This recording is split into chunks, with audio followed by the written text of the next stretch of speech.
আসসালামু আলাইকুম। সংবাদে আপনাদের সবাইকে স্বাগত জানাচ্ছি। আমি ফিরোজ তোহা। শুরুতেই আরবে কেবলস সংবাদ শিরোনাম। বাংলাদেশের সর্বশেষ গুরুত্বপূর্ণ আপডেট সংবাদে আপনাকে স্বাগত। শুরুতেই সংবাদ শিরোনাম, পরে বিস্তারিত। প্রথমেই জানাবো, ইনকিলাব মঞ্চের প্রতিষ্ঠা বার্ষিকীতে নাহিদ ইসলাম বললেন, হাসিনার প্রত্যার্পণ ঠিক না হলে তারেক রহমান ভারতে যেতে পারবেন না। জাতীয় নাগরিক পার্টি এনসিপির আহ্বায়ক নাহিদ ইসলাম তারেক রহমানের প্রতি কঠোর হুঁশিয়ারি দিয়েছেন। তিনি জানিয়েছেন যে তারেক রহমানকে ভারতে যেতে হলে হাসিনার প্রত্যার্পণের সবকিছু নিরূপণ করতে হবে, তাছাড়া তিনি ভারতে যেতে পারবেন না। আজ ঢাকার শাহবাগে নিহত শরীফ ওসমান হাদির সংগঠন ইনকিলাব মঞ্চের দ্বিতীয় প্রতিষ্ঠা বার্ষিকী উপলক্ষে এক অনুষ্ঠানে তিনি এমন কথা বলেন।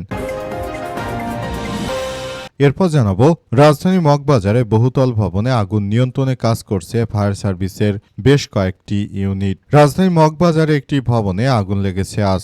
ডম ইনো প্রপার্টিজ লিমিটেডের একটি ভবনে এই আগুন লাগার ঘটনা ঘটে। আগুন নিয়ন্ত্রণে তেজগাঁও ফায়ার সার্ভিসের 2টি ইউনিট কাজ করছে। ফায়ার সার্ভিসের সূত্র থেকে জানা গেছে যে ভবনটিতে 4টি ব্যাংক রয়েছে। এগুলো হচ্ছে mercantile bank, Pubali bank, BRAC bank এবং আইএফআইসি ব্যাংক। এদিকে শাবিপ্রবির প্রধান ফটকে পোস্টার মারল নিষিদ্ধ ছাত্রলীগ। পাবনা বিজ্ঞান ও প্রযুক্তি বিশ্ববিদ্যালয় বা শাবিপ্রবি প্রধান ফটকে নিষিদ্ধ ঘোষিত সংগঠন ছাত্রলীগের নেতাকর্মীরা পোস্টার লাগিয়েছে বলে জানা গেছে।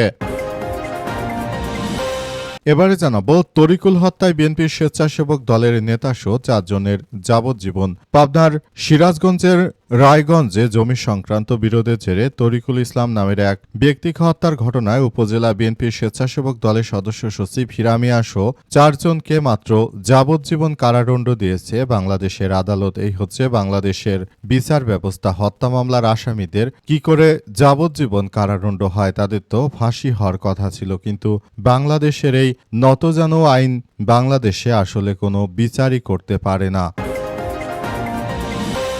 এবং সর্বশেষ জানাবো, পাবনায় বিএনপি নেতার ছেলে মাদক সহ গ্রেপ্তার। পাবনার ভাংড়ায় বিএনপি নেতার ছেলে আবু হুরায়রা 180 পিস ইয়াবাসহ পুলিশের হাতে আটক হয়েছে আজ। গভীর রাতে গোপন সংবাদের ভিত্তিতে এই নেতাকে আটক করা হয়েছে বলে জানা গেছে। দেখতে পুরোপুরি মাদক কারবারির মতো, চেহারাও ঠিক এমন। প্রিয় দর্শক, এতক্ষণ শুনছিলেন সংবাদ শিরোনাম, এবারে বিস্তারিত। তবে তার আগে বন্ধুরা, অনুরোধ থাকবে এই সংবাদটিতে একটি লাইক দিন। এই চ্যানেলে আপনি নতুন হয়ে থাকলে আমাদের সংবাদটি দেখতে দেখতে চ্যানেলটি সাবস্ক্রাইব করে রাখুন।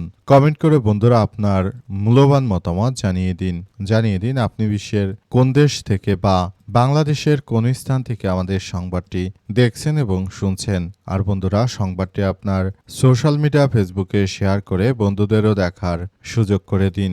গাজা যুদ্ধে আপনি যদি নিরীহ ফিলিস্তিনিদের ভালোবেসে থাকেন, কমেন্টে ইয়েস লিখে পুরো বিশ্ববাসীকে আমাদের এই আপডেটটি দেখার সুযোগ করে দিন। এবারে বিস্তারিত। আর বন্ধুরা, দেখতে থাকুন আমাদের এই লেটেস্ট আপডেট সংবাদগুলো। এবারে বিস্তারিত।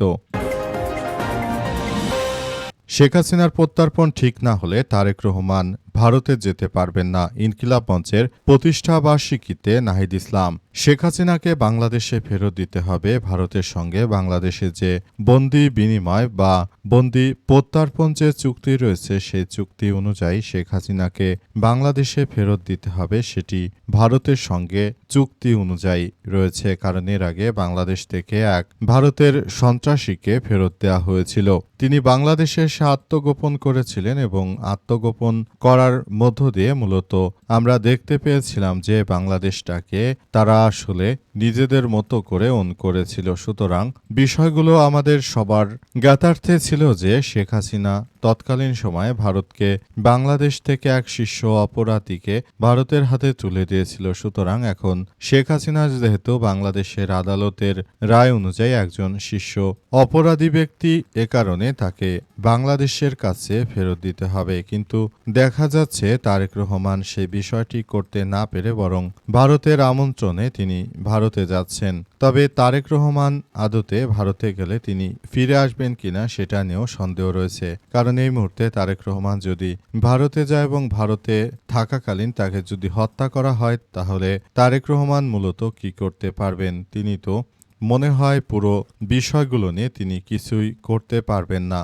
কারণ যদি এটা হয় তাহলে এই মুহূর্তে ভারতে তারেক রহমানকে হত্যা করার মধ্য দিয়ে মূলত ভারতের সঙ্গে বাংলাদেশের একটি খারাপ ও বৈরী সম্পর্কের সৃষ্টি হতে পারে। তাই এই জায়গা থেকে সবাইকে বেরিয়ে আসার ভিতর দিয়ে যেতে হবে। সবাইকে বিষয়গুলো নিয়ে বলতে চাই তারেক রহমান এই মুহূর্তে তিনি শেখ হাসিনার প্রত্যার্পণের বিষয়টি ভারতের সঙ্গে ঠিক না করে ভারতে যেতে পারবেন না বলে কঠোর হুঁশিয়ারি দিয়েছেন নাহিদ ইসলাম। রাজধানীর মগবাজারে বহুতল ভবনে আগুন নিয়ন্ত্রণে কাজ করছে ফায়ার সার্ভিস। রাজধানীর মগবাজারে একটি বহুতল ভবনে আগুন লেগেছে আজ। ডম ইনো প্রপার্টিজ লিমিটেডের একটি ভবনে এই আগুন লাগার ঘটনা ঘটে। আগুন নিয়ন্ত্রণে তেজগাঁও ফায়ার সার্ভিসের 2টি ইউনিট কাজ করছে। ফায়ার সার্ভিস সূত্র থেকে জানা গেছে ভবনটিতে 4টি ব্যাংক রয়েছে এবং ব্যাংকগুলো হলো মার্কেন্টাইল, পূবালী ব্যাংক ও আইএফআইসি ব্যাংক। আগুনের কারণ প্রাথমিকভাবে জানা যায়নি, তবে আগুন নিয়ন্ত্রণে সবাইকে আরও বেশি সতর্ক থাকার জন্য বলা হচ্ছে। এই ধরনের অগ্নিকাণ্ডের ঘটনায় দেশের ভিতরে সবকিছু আসলে খুব খারাপের দিকে চলে যাচ্ছে। বিভিন্ন জায়গায় সন্ত্রাসী দুর্বৃত্তরা তারা আগুন লাগিয়ে দিয়ে তারপর তারা সেখান থেকে ফায়দা হাসিলের চেষ্টা করে। তাই আগুন লাগার ঘটনাগুলো যথাযথভাবে পর্যবেক্ষণ করে তারপর সেগুলো প্রতিকার করার জন্য আরও বেশি সবাইকে সতর্ক ও সজাগ রাখতে হবে বলে এমন কথা জানানো হয়েছে। আগুন দ্রুত ছড়িয়ে যেতে পারে, তাই যথাসম্ভব ফায়ার সার্ভিসের সদস্যরা সেটিকে নিয়ন্ত্রণের সর্বাত্মক কার্যক্রম চালিয়ে যাচ্ছে। ফায়ার সার্ভিস সদস্যরা বিষয়গুলো খুবই গুরুত্ব সহকারে দেখছে এবং তারা এই আগুনের উৎস কি সেটি নিরূপণ, কোথা থেকে আগুনটি লেগেছে সেই বিষয়টি তারা খুব গুরুত্ব সহকারে দেখভাল করতে এই কথা আসলে জানানো হয়েছে। পাবিপ্রবির প্রধান ফটকে পোস্টার মারল নিষিদ্ধ ছাত্রলীগের নেতাকর্মীরা। পাবনা বিজ্ঞান ও প্রযুক্তি বিশ্ববিদ্যালয় পাবিপ্রবি প্রধান ফটকে নিষিদ্ধ ঘোষিত সংগঠন ছাত্রলীগের পোস্টার লাগানোর অভিযোগ উঠেছে। আজ 5টার দিকে মুখে মাস্ক পরা অবস্থায় 3জন ব্যক্তি বিশ্ববিদ্যালয়ের প্রধান ফটকে শেখ মুজিবুর রহমানের ছবি সংবলিত 15 আগস্টের 3টি পোস্টার লাগিয়ে যান বলে জানিয়েছে বিশ্ববিদ্যালয় প্রশাসন।